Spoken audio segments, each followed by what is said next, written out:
Thank you so much. Thank you. Everybody, please have a seat. It is wonderful to see all of you. Thank you, Phyllis, for the wonderful introduction. I want to thank all of the tribal leaders who are here for making this year's conference the most successful yet. I want to acknowledge outstanding members of my team that have helped pull this together, but more importantly, day in, day out, are thinking about what we can do to make sure that all the tribes that are represented have a voice here in Washington. First of all, my outstanding Secretary of the Interior, Ken Salazar. We are so proud of him.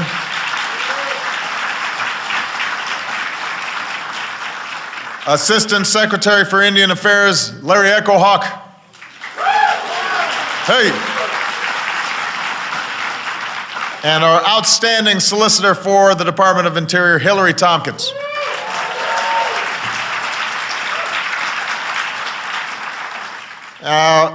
Today I'm here not only as President, as I've mentioned before, I am also here as an adopted member of the Crow Nation.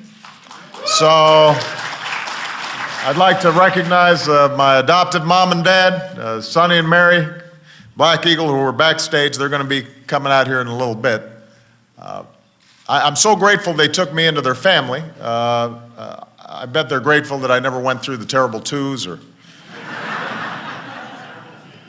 terrible teens, you know. They got me after I was a little more polished. You know, Ken Salazar, he works so hard on the issues that matter to all of you. And we also have members of Congress here as well who are great partners in this effort. And I want to give a shout out to the young people who are here as part of the White House program called Champions for Change.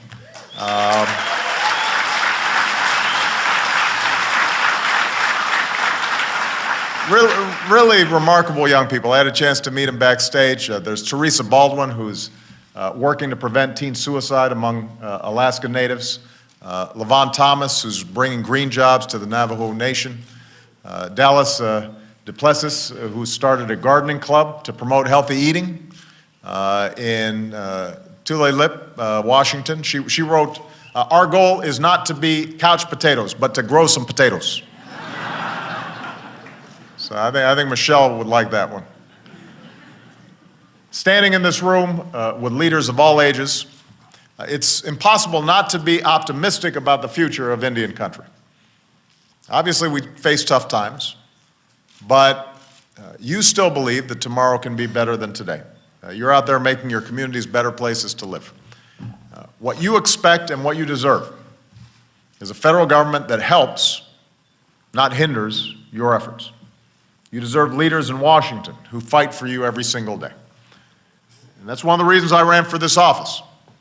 You know, when I visited the Crow Nation during the campaign, I said my job was not just to win an election, it was to make sure that Washington starts focusing on you.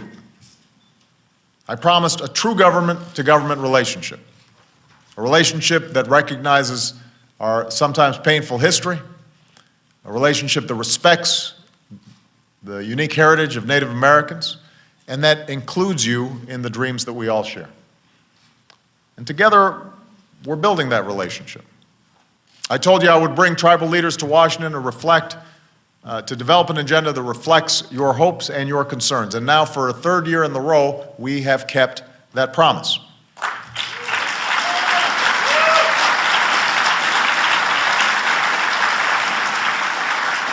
I told you that when I was president, we wouldn't just pay lip service to the idea of consultation. And today we're holding every cabinet agency responsible for working together with Indian tribes.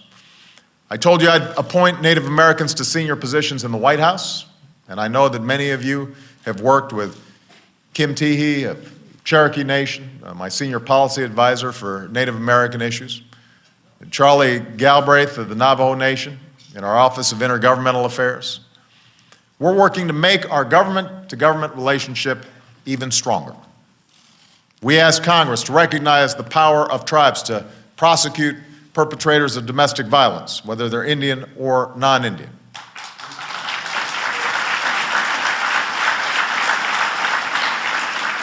And in the wake of the Carcieri decision, we've asked Congress to restore the Secretary of the Interior's authority to take land into trust for federally recognized Indian tribes.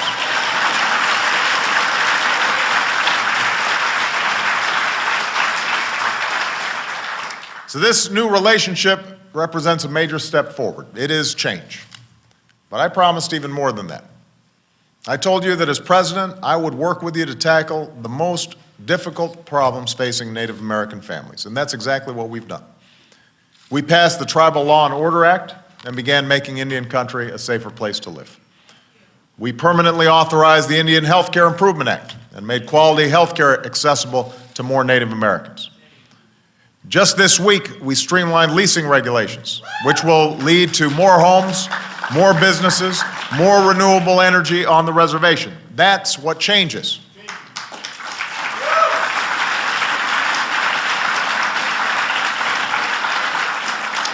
And finally, we said that even as we include Indian tribes in the broader promise of America, we're going to keep Native traditions alive. So when Michelle launched Let's Move in Indian Country, she brought lacrosse players to the White House and invited Native American children to plant the Three Sisters crops in the White House vegetable garden.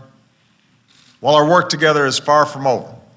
Today, we can see what change looks like. It's the Native American-owned small business that's opening its doors, or a worker helping a school renovate. It's new roads, houses. It's wind turbines going up on tribal lands and crime going down in tribal communities. That's what change looks like. So we should be proud of what we've done together. But of course, that should sharpen our resolve to do even more. Because as long as Native Americans face unemployment and poverty rates that are far higher than the national average, we're going to have more work to do. And I wake up every day focused on how to get this economy growing and create jobs for every American, faster. We're working to rebuild an economy where no matter who you are, no matter what you look like, black, white, Latino, Asian, Native American, you can make it if you try. And that's why I proposed the American Jobs Act, to help all Americans, including first Americans, make it through these tough times. It's why my administration has addressed the obstacles that are unique to Indian country by guaranteeing loans for homeowners and small business owners and tribes. It's why we're working to equip your communities with high-speed internet access. And even as we meet at this moment, we have to prepare the next generation for the future, which is why earlier today, I signed an executive order to launch the White House Initiative on American Indian and Alaska Native education.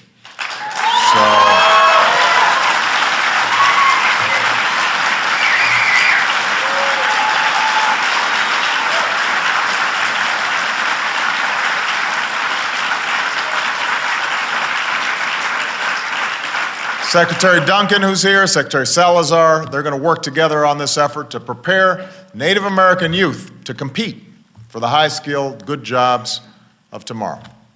We're going to find ways to reduce the dropout rate. We're going to help students who've already dropped out re-enter the education system.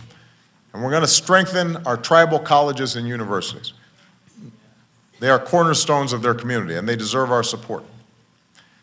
So we've made progress together. And a lot of that progress is possible because of all of you. Because the ideas that you've shared at the last two conferences and that you're sharing at this conference. And that's why I'm looking forward to hearing the results of the discussion that you have today. I want to know what we can do to keep tackling the tough issues, from education to jobs to healthcare to public safety. It'd be nice to say that the work was done, but we know the truth. We haven't solved all our problems. We've got a long road ahead. But I believe that one day we're going to be able to look back on these years and say that this was a turning point. This was the moment when we began to build a strong middle class in Indian country. The moment when businesses, large and small, began opening up in reservations. The moment when we stopped repeating the mistakes of the past and began building a better future together. One that honors old traditions and welcomes every Native American into the American dream. We've got to finish what we started. So today I want to thank all of you for everything that you do. I want to ask you to keep going. And when you go back home, making your communities better places to live, I want you all to know that you've got a partner in Washington. You have an administration that understands the challenges that you face, and most importantly, you've got a president who's got your back. So thank you. God bless you. God bless the United States of America.